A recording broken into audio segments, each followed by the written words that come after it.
Good afternoon mga idol. Itong Ford EcoSport na tapos na natin. In-scanner ko kanina ang map sensor yung may problema. Ito yung pinalitan ko.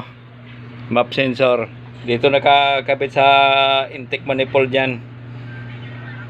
Naglinis na rin tayo ng servo nito. Pinaka throttle body niya nilinisan rin natin. So ayos ito mga idol, okay na to. Saglit lang natin ginawa to. Basta may scanner lang tayo, mabilis ang gawaan. Alam na kung ano problema. Mahirap kasi kung manghuhula tayo.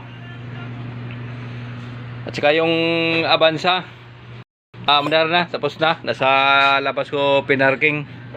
May dumating, may ginawa rin kami dito, Pajero palaka pang ilalim na ginawa namin. Itong EcoSport mamaya kukunin na rin ito mamaya. Mabilis ang gawa lang to.